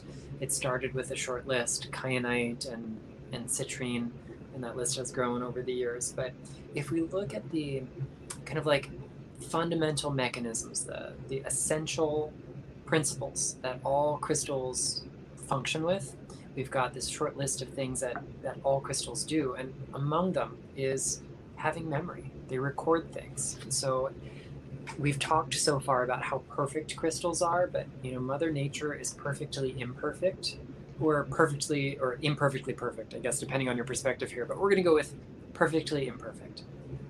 So it is in those tiny little aberrations, those deviations from the perfect structure and composition of the lattice that gives us things like color. If we didn't have imperfections, we wouldn't have smoky quartz or rose quartz or amethyst or citrine, because all quartz would be transparent with nothing else going on. But it's because of imperfections that we can experience the beauty of the color of gems. But vibrationally, structurally, one of the things that we get out of those imperfections is a space where energy can be imprinted or stored. There was a really great body of work that was published by a material scientist by the name of Don Robbins. He was a solid state chemist, a researcher of paranormal phenomena as well at the same time. And he found that the imperfection, what we call lattice defects inside crystals, were places where information could be stored and later retrieved. And he's got a whole approach to that. Also, there's a computer scientist by the name of Marcel Vogel. He's kind of the grandfather of the modern crystal healing movement. He also kind of worked from this perspective that defects in crystal lattices allowed us to store and retrieve energy. So if all crystals have this ability, and all crystals are interacting with the electromagnetic world around them, just like we are too, then they are retaining imprints of all the energies they ever meet. And the reason we cleanse is because not every energy that they remember is necessarily, we'll say, aligned with the purpose for our work with them. That's not to say that they accumulate negative energy or that bad stuff gets trapped in them. Energy is not good or bad. With electricity, you can make toast or execute someone, right? Electricity is not bad, it's the use of it. So crystals don't view energy through lenses of that binary of good and bad. But is the energy that it's experienced and remembered aligned with your intention? If you've just gone through a healing session with yourself or another person, you've gone through this catalytic release of emotions, crystals remember that. Do you want to take that same imprint of someone else's discharged energy and hand it off to the next client to hop up on your table? Absolutely not. But even as you go about life in the world and you've got a favorite ally, a little gem tucked into your pocket, or a crystal pendant that you might be wearing, or some bracelets, they're not only remembering all the good, they're remembering the things that maybe weren't so good about your day. So cleansing your crystals is an important part of practicing good spiritual hygiene. I think that in most cases you can't do it too often. You certainly can do it not often enough. And I think the last year has encouraged us all to practice much better physical hygiene, but we can't neglect our metaphysical hygiene either. Imagine if you only wash your hands once a month when the moon was full. And that's how a lot of people treat their crystals. They only cleanse them once a month when the moon is full. If you only changed your socks and underwear once a month. it's a very different kind of perspective, right? So we got to remember our vibrational hygiene just as much as everything else. And cleansing too often is not a bad thing. It means you have to charge it up with your intention when you're done. And the good news about that is when you kind of program your crystal with what you want it to work on with you, you're also programming yourself. When you set that intention for your rose quartz to help you focus on unconditional love, you're also programming your head and your heart to focus on unconditional love. So you and the crystal both benefit. So frequent cleansing might kind of discharge the stuff you put in there intentionally, but it's an invitation to do it over and over and over again. And through repetition, we build muscle memory in us. And through that muscle memory, we develop new habits, and we create a long-term healing process from that. Is there a particular way to cleanse it, or are there many different ways? I found it depended on where I was. But what do you think, Nicholas? Oh, yeah, absolutely. There are lots of different ways. I'll preface this by saying not every method for cleansing crystals is safe and effective for every stone that's out there. So you can have a really, really beautiful piece of amethyst or kunzite or aquamarine, and you go, oh, I just love the energy of the sun. I want to cleanse it in sunlight. So you leave it out there. Maybe it's had a really hard time getting to you, and it's imbued with energy that you might call negative. So you leave it out in the sun for days, weeks, however long it takes for it to be really cleansed. Well, when you go to pick it up, you notice that it's not as vibrantly colored anymore. So some stones bleach in the sunlight. Some can be damaged by salt or water or by being buried in the earth. So it's just helpful to look at the physical properties of a rock or mineral before you cleanse it. I really love using water on my stones that are water safe because it's a quick and easy way, and there's a physics to it, so it doesn't rely on only the metaphysical principles. But 3 things you can do that are safe for all of your stones. Smoke from your favorite cleansing herb. It doesn't have to be white sage. You can absolutely use something else. Cedar is really popular in my area. Wax myrtle is another indigenous one that I do. Tropical sage, totally unrelated to white sage. So you can use cleansing plants that are outside of the box. So smoke is safe for everything. Also sound. It doesn't require you to have an expensive singing bowl or fancy gongs. If you have hands, you can clap them with intention. If you have a voice, you can sing or shout or just chant or tone with intention. And last but not least, breath. At the end of the day, you always have your breath. Breath is a really powerful way to cleanse.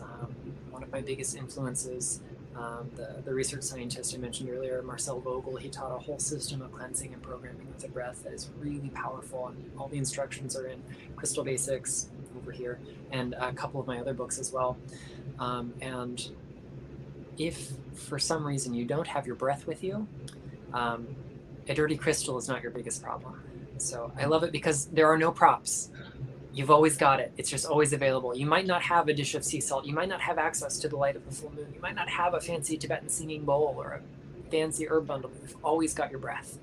So at the end of the day, you can always use that.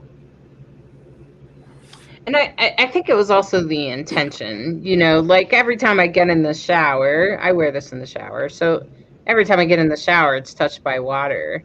But if I don't have the intention of cleansing it, I don't feel that it's truly cleansed, at least in my opinion. Like, I feel like I have to, like I kind of am like, just cleanse and rebalance us in this moment. And so I'll sometimes do that. I was in a natural hot springs not so long ago.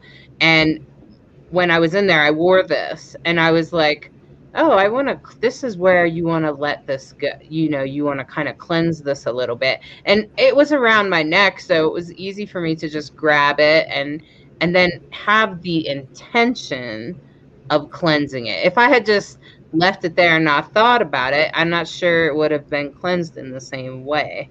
At least for me. And when I use the crystals and stones that I use for healing, for Reiki, if I'm in the middle of the desert, I'm going to put them out in the sun, assuming that they're safe,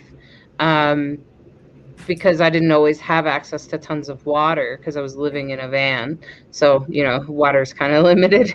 But I would use the sun, but also I use the sand. like the sand of the ground in the desert and just kind of put it on there and wiped it around in my hand and things like that. I remember doing those things. So I suppose it's mostly about the intention as well. Like, yeah, be careful of, somebody was saying over here that some can't go in water or something, and some can't get in certain situations. And I'm sure there's probably some you can't leave out in the sun, like you mentioned. But for the most part, none of my stones or rocks were bothered by these methods. So yeah, it was really beautiful and special to do that. And I think that over time you build a relationship with these. You want to talk about relationships with our stones and crystals? That is the most important piece of the puzzle. Intention is great, but intention by itself doesn't get you anywhere. So you've got to have the focus through that intent, and you have to have follow through, and that's where the relational part of it comes through. If we treat crystals as inert pieces of matter, as a magic bullet that's going to fix your life, there might be some benefit. You might experience some level of healing or change. But if you're not really partnering, if you're not showing up with your whole heart, if you're not open to doing some of that work yourself, then what in your life is really going to change?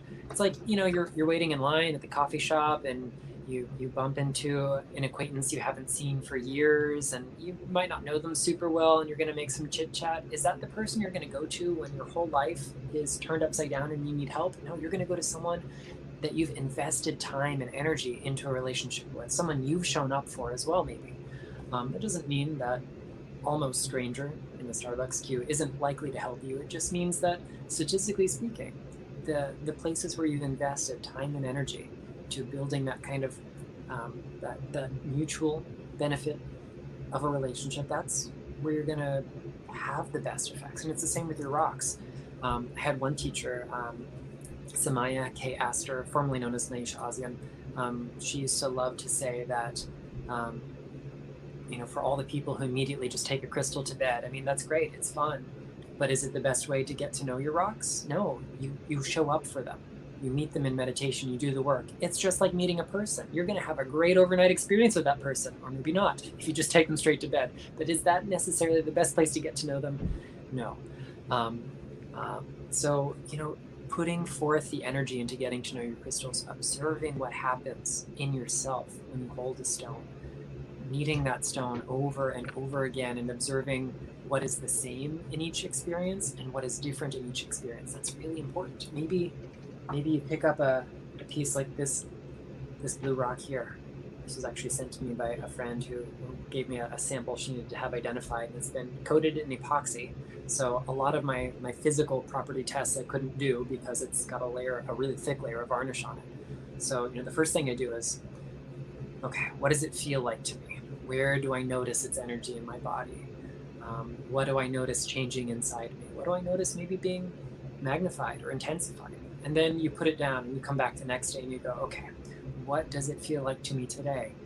Maybe there are new things bubbling up. Maybe you see some of the same patterns, and you work with a stone over and over again to kind of generate enough data to look at the overall trajectory. One of the things that all crystalline structures do is they reflect. So not everything you feel when you hold a crystal is coming from the crystal. Sometimes it's like looking in the mirror, reflecting what's happening under the surface. And so part of the reason we look for what's different is because what changes is probably you. Crystals are pretty stable. They don't change a heck of a lot without outside help. So we want to look for the common thread and also what is different. How are those things different? I did end up solving the mystery, but not through necessarily metaphysical means. But, the first time I held it, I went, oh, this stillness I feel, that reminds me of a rock I know. It doesn't look like this rock that I know. And it turns out it was that rock that I knew. It was demortierite with a heck of a lot of other stuff in there. It's got a really, we'll say, busy matrix going on. But demortierite and quartz and probably a whole bunch of other things I can't ID because I can't grind it up or scratch it or do other fun things. And because I built a relationship with the stone that I was able to figure that out. Right, exactly. Um, and I think the relationship is part of one way that we can, like, how can we integrate using stones, crystals in our life? Like, how can we use them other than the ways we've talked about? I'm sure there's tons of other ways too, right? Oh, absolutely. You know, my favorite thing to do when I am maybe coaching or giving advice to someone who's kind of new to the world of crystals and energy is I give them an assignment that I just call a crystal contemplation. If we put the word meditation on it, it sounds harder than it really is. Find a place with good lighting. Natural is always best if you've got access to it. Turn off all your distractions and just look at your rock. Get to know it from every angle. Hold it up to the light and see how light moves through it versus when it's backlit. Feel the texture of it in your hands. If you've got something that's sharp or delicate, be mindful about the kind of tangible part of getting to know it. But use all of the senses that are intelligent to use. Please don't lick your rocks. But really get to know it. And as you do that, you're going to notice, oh gosh, the particular shade of pink of this rose quartz always makes me feel this way. I'm always really mesmerized by the way the light is really diffuse passing through it. The sharp edges of this twinned quartz crystal evoke this feeling in me. And that's one thing we can do. Just get to know your stones and see what happens on the inside when you do it. A little bit more intentional. Of course, after you cleanse them, you can charge them up or program them with your intention and carry that with you. Wear it as jewelry, place it around the home. You can make elaborate crystal grids like mandalas out of stones that are meant to kind of magnify a particular intention or to send healing to a particular place or person or event. You can make crystal charged waters, if you know what you're doing. Otherwise, don't put them directly in your water. Not all minerals are safe that way. You can meditate with them. You can go on journeys with them, both the literal kind and the more metaphorical or spiritual kind of journey. They're just endless ways to apply crystals to your everyday life. Yeah, and I've seen something about an elixir. I've seen people put it in with their oils and things like that to make the oil more, I don't know, I guess imbued with the energy of the crystal that they put in there. So do you have any suggestions about that? For sure. So, first and foremost, always practice safety, because you might really love the energy of galena, but you won't love the effects of drinking galena-infused water. It is a lead mineral, and it will wreak havoc on your nervous system. So in Crystal Basics, there's a whole chapter on crystal elixirs, and it opens with a list of cautions, not just specific stones, but specific properties stones might have that render them not safe for your water. So do they contain toxic elements? Are they easily damaged by water? Do they dissolve? Are they attached to unknown things? Are there inclusions in them you can't identify? Is it softer on the scale of hardness? Does it have a high amount of water or something else in it that might make it, we'll say, less amenable to soaking in water for great amounts of time? And if you want to use one of those crystals that meets one of those properties and therefore is not safe for direct contact with water, there are ways to make elixirs that are charged indirectly. And the book will walk you through a couple options for that. So elixirs are great because it's a very visceral way of working with crystal energy. You're charging up that water. Water also has memory. I'm sure many of our viewers might be familiar with the work of Dr. Masaru Emoto, who took those beautiful pictures of ice crystals that had words and sounds and pictures exposed to them. Even earlier than that, Marcel Vogel was the man who invented the word liquid crystal. The phrase liquid crystal mesophase was coined by him and his research team, and he invented the very first liquid crystal displays. So he did a lot of work at IBM looking at the relationship between water and crystals. And water in its ideal state should be organized into what we call a liquid crystal mesophase, a state between liquidity and crystallinity. And it's willing to organize itself in response to strong electromagnetic fields. So that means a particular thought or prayer or song, if we speak it over our water, or a crystal that we place in or around our water. Or maybe in the case of things like flower essences, other vibrational elixirs, it's other elements of nature that can charge our water up. And within that structure of the water is the imprint, the spiritual message or meaning or energy of the crystal or other substance that can bring healing to us. So by being able to take that inside, we're mostly water. 70% or so by mass, 99% of us by molecular count. You tally up all the molecules in your body, you have more water molecules than anything else because they're so darn tiny. They don't weigh much individually. So more than 99% of all of your molecules can become part of this liquid crystal mesophase. And if we bring water that's in that state into the body, charged by a crystal or some other substance, it gives the template for the water in our body to organize itself around. It's another avenue for healing. So I think crystal elixirs are really wonderful, but just always practice caution. When in doubt, leave it out. If you don't know for certain something can go in your drinking water, use an indirect method. It will be just as effective, and it will absolutely always be the safer option. I'm curious. Now, is there a difference? Okay, if you have the stone, like if you have the stone raw, or you get it, or you end up getting it polished, is there a difference in its energy? Like, will that make a difference, or its energy is its energy?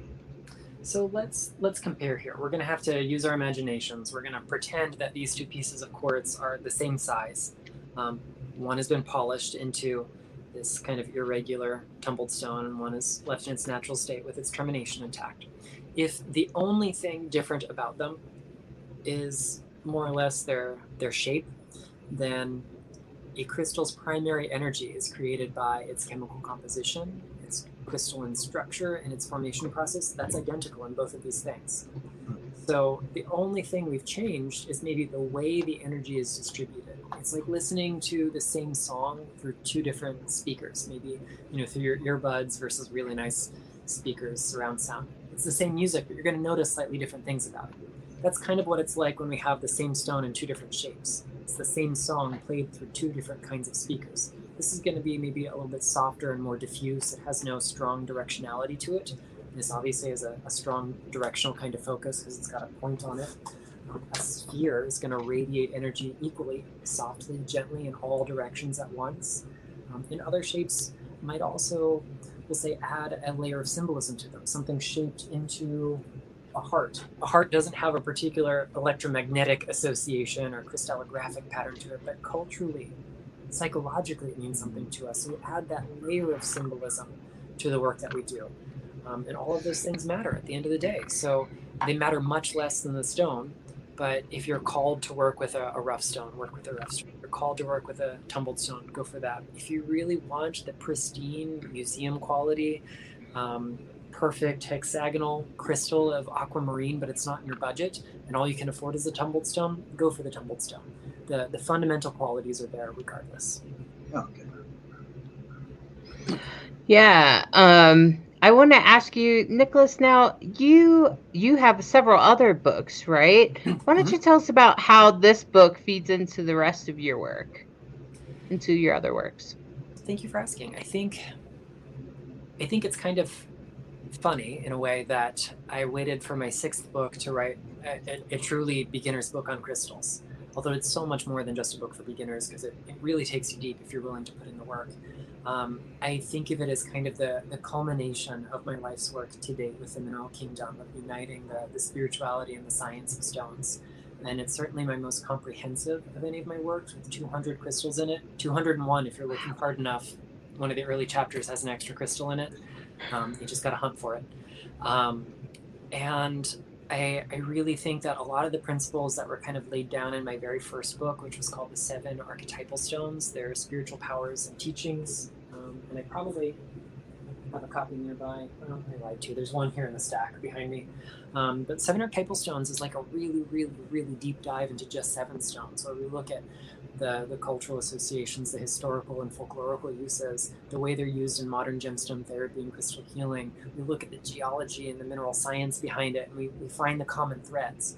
And that's like the extreme of what we can do with the principles that are laid out in any of my books, but over here in Crystal Basics with those, the chapter on decoding crystals, learning how to break those things down. It kind of shows you how you can spell that out for yourself. So I think the ulterior motive in all of my books on stones to date has been endeavoring to, one, teach science to metaphysical people. It makes us more credible. And also, like, Mother Nature is just amazing. You don't have to be a theistic person to appreciate how incredible the universe in which we live truly is. So just the wonderment of that in and of itself is an end. But if we learn how to look through the lens of a geologist, if you can look at a rock with a geologist's pair of eyes, you see something entirely different. And that gives you clues as to what crystals can do. And it helps you draw your own conclusions and think for yourself, so you're not relying upon an outside source. Of course, I want to sell books. I want people to buy copies of Crystal Basics. I want it to fly off shelves. But you're the real authority for your own energy. This is my approach to crystals. It's the culmination of a heck of a lot of work, but it's certainly not the only way to do it. And there are lots of other tools and techniques that you'll find in my other books, not just this one, but that exist on lots of other places. I have like an obsession with crystal books over behind me, these bookshelves. I've got 450 books just on rocks. So it's truly my life's work. And I think what you'll find in Crystal Basics is that it's kind of like the place where I collated all that stuff between two covers. And hopefully one day there'll be a couple of sequels to it too. If this is, the first degree of teachings, then I want to do something that goes a little bit deeper and introduces new stones, and then something that's far more advanced and introduces even more stones. So we'll see if that ever happens. I'm sure you had an intention for this book. What do you hope readers get out of it, the people that do buy your book? I really want them to feel empowered to make change happen in their lives. If crystals are the tool for that, the avenue for that, great. I mean, I'm imagining if you're buying a book on rocks, if you're reading a book on rocks, then that's probably an interest you have. But being able to unite those parallel worlds of science and spirituality, the reason we might do that is to have measurable, tangible, real change happen. So I'm really hoping that that's what people will get out of not just this, but any of my works. That's fantastic. We have one last question from our viewer, Eve. She says, or they say, now I'm going to be calling you they now, Eve. I usually avoid dyed stones, but I'm wondering how much does dyeing affect their energy? You said color only is like maybe 2%, I think it was. It's not a large percent. Yeah, so the color of a material accounts for a small amount of its entire electromagnetic makeup. But stones that have been altered can be, we'll say, rendered less than therapeutic.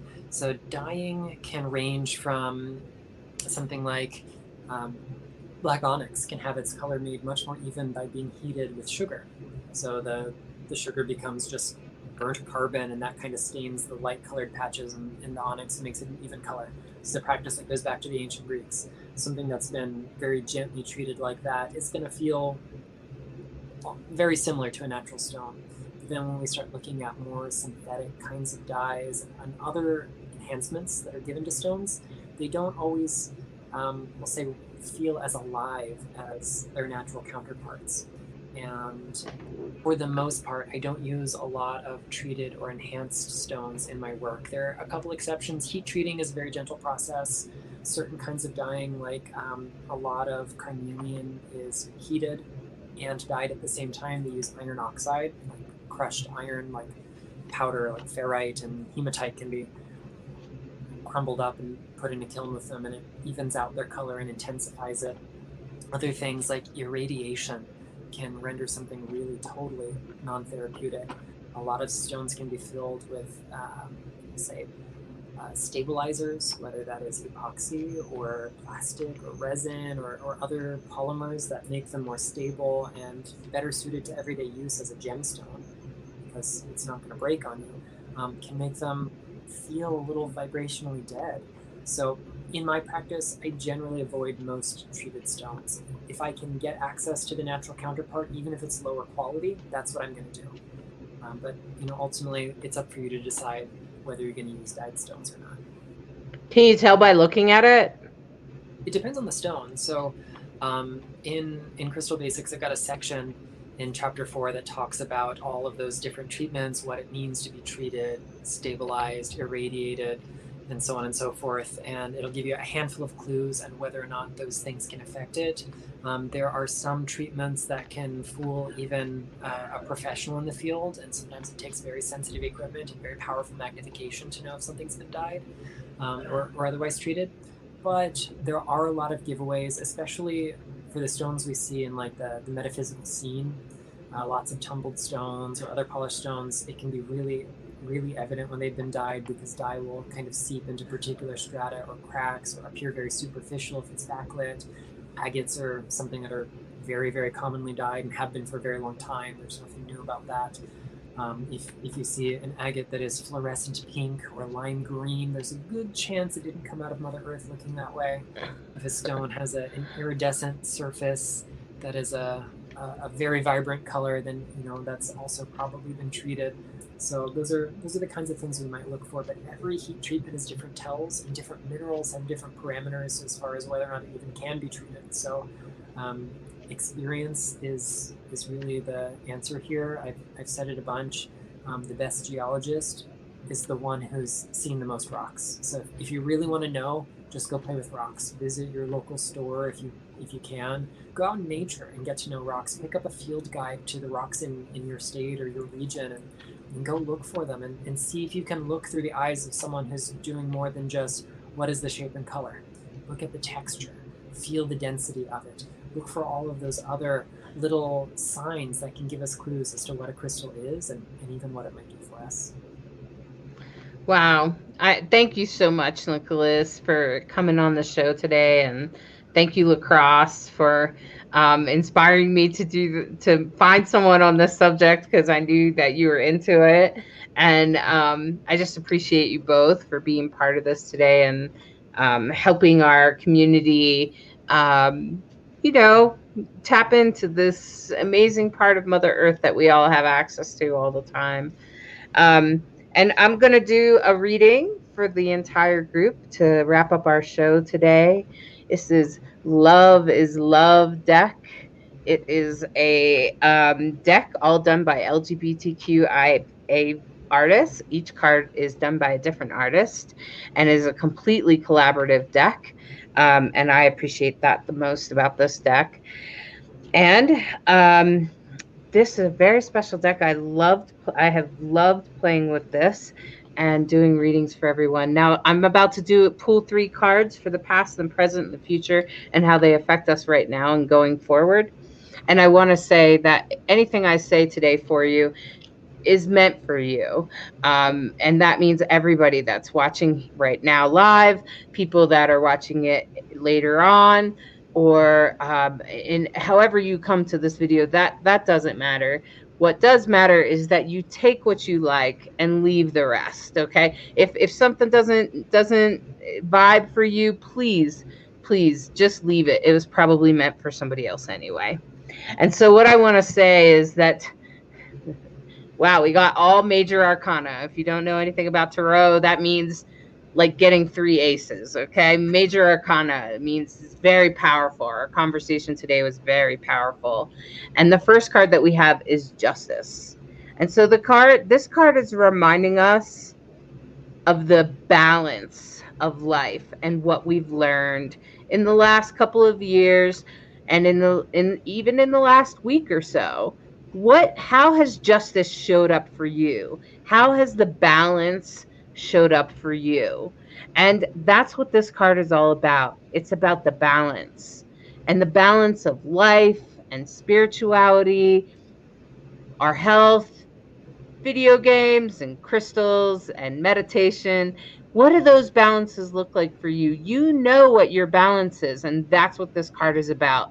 It's meant to remind you of the balance. Remember, there's a balance. And right now, as we're here right now, this is like my favorite card. This is the Sun.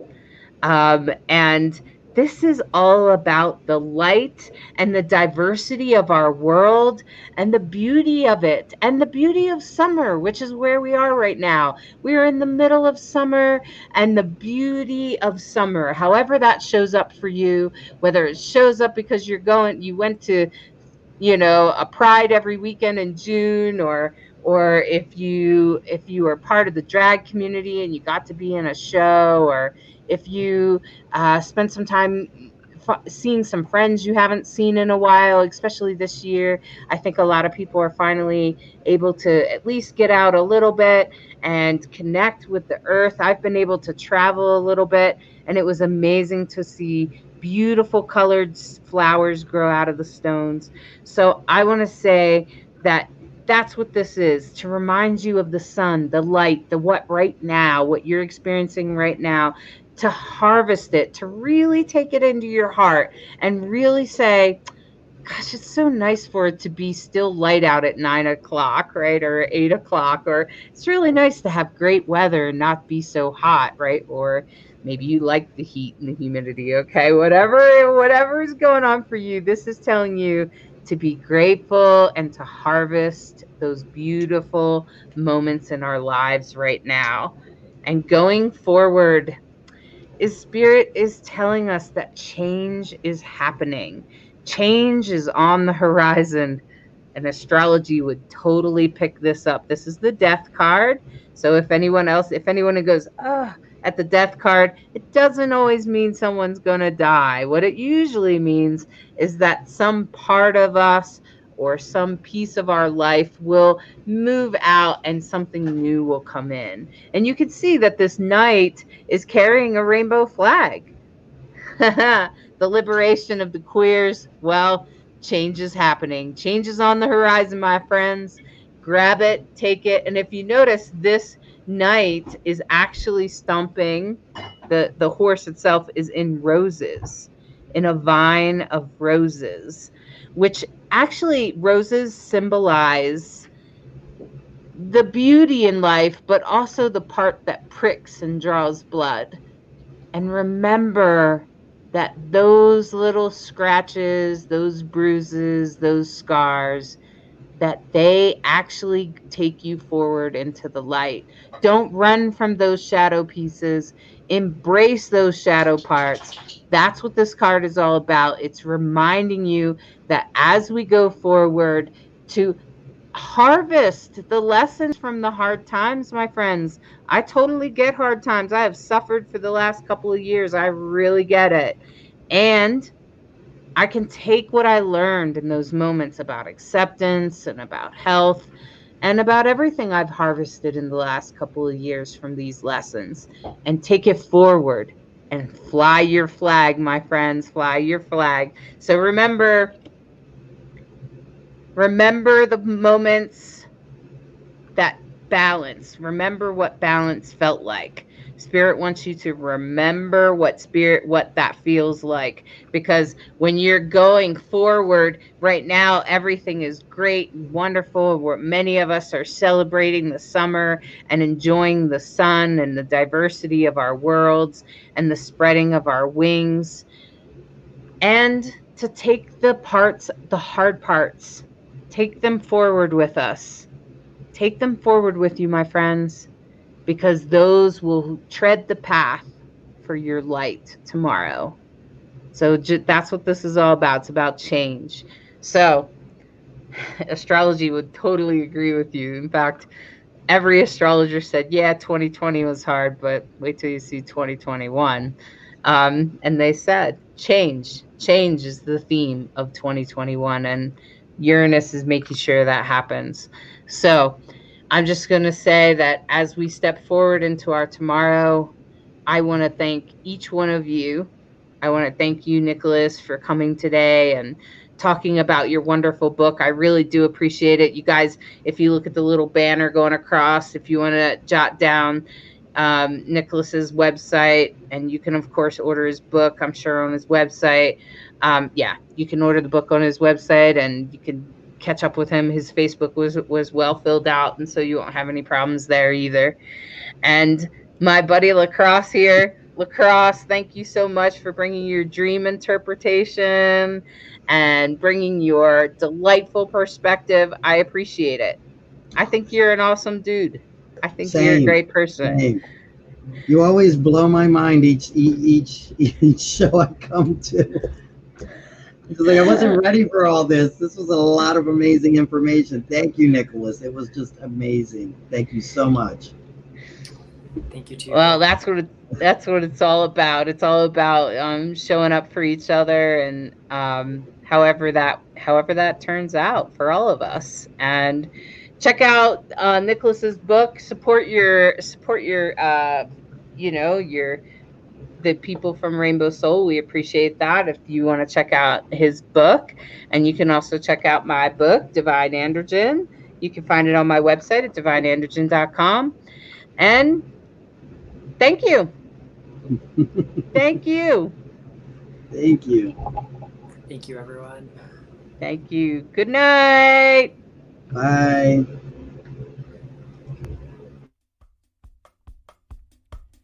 Thank you for watching Rainbow Soul, part of the WLFE DB Network, a queer perspective on spirituality beyond religion. We appreciate you sharing the show on your timeline. Follow us on social media of your choice and join our Facebook group, Rainbow Soul. We want to hear from you. Share your topic ideas for Hollis and Lacrosse. Explore upcoming shows and interesting guests. The Rainbow Soul Facebook group, where we build community of questioning seekers. Rainbow Soul, where spirituality is our medicine.